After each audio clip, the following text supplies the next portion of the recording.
اس کام کو میں اللہ کی خوشنودی کے لیے انجام دیتا ہوں، یہ نیت ہے۔ کوئی عبادت ایسی نہیں ہے کہ جس میں نیت شرط میں ہو۔ وضو سے لے کر غسل یا وضو اور غسل کے ذریعے تیمم، نماز، روزہ، حج، زکوٰۃ، خمس، یہ سارے کے سارے عبادات ہیں۔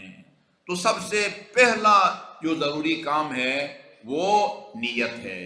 میں وہ نیت کا طریقہ انشاءاللہ بتائیں گے ہم آپ کو، مثلا عمرہ مفردہ کی جب نیت بھی ادھر آپ کو اجتماعی طور پر کرائیں گے، مسجد شجرہ میں کھڑے ہو مثلا ہم کہیں گے میں وہ حجۃ الاسلام کے عمرہ تمتع کے لیے احرام باندھتا ہوں یا باندھتی ہوں قربتاً الی اللہ، اس کے بعد پھر لبیک اللہم لبیک لبیک لا شریک لک، وہ نیت تھی، وہ آپ نے احرام کی نیت کی ہے۔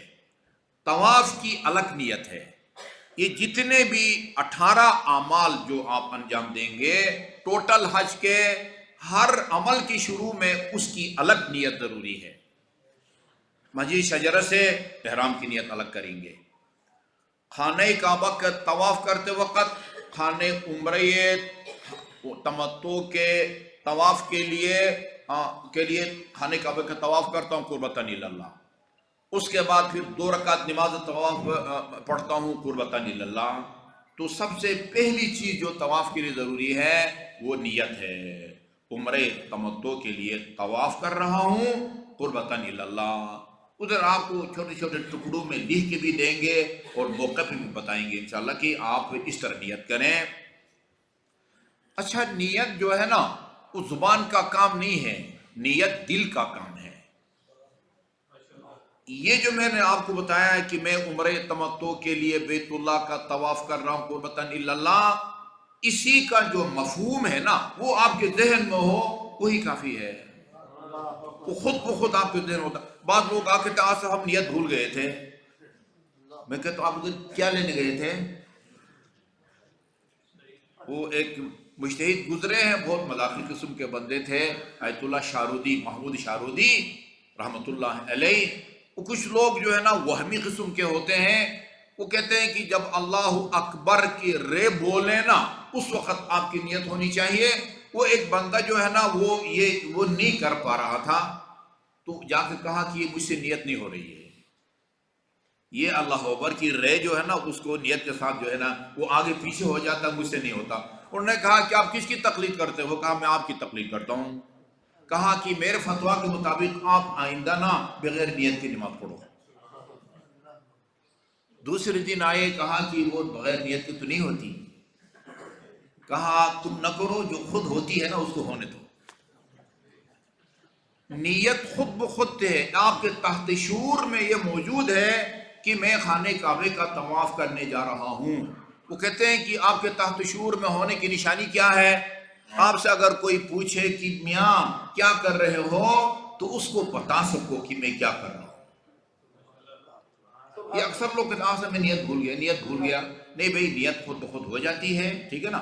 ہاں، بہتر ہے کہ آپ زبانی بھی بولیں کہ مثلا عمرہ تمتع کے لیے طواف کر رہا ہوں قربتاً الی اللہ، نہ بھی بولیں اور یہ مفہوم آپ کے دل و دماغ میں ہو، آپ کے تحت شعور میں، وہ ارتکازی کہتے ہیں فقہ زبان میں، وہ کافی ہے۔ نیت یہ ضروری ہے۔ نمبر 2 شرائط میں طہارت، حدث جسے کہتے ہیں، یہ پیشاب، پاخانہ، مردار، شراب وغیرہ جو نجیس چیزیں ہیں نا ان کو خبث کہا جاتا ہے، خے بیت سے۔ اور یہ آدمی سو جاتا ہے، باوضو تھے آپ سو جاتے ہیں، یہ اس سے وضو ٹوٹ جاتا ہے، گہری نیند سے وضو ٹوٹ جاتا ہے۔ آپ واش روم جاتے ہیں، آپ کو وضو ٹوٹ جاتا ہے، یہ حدث کہلاتے ہیں۔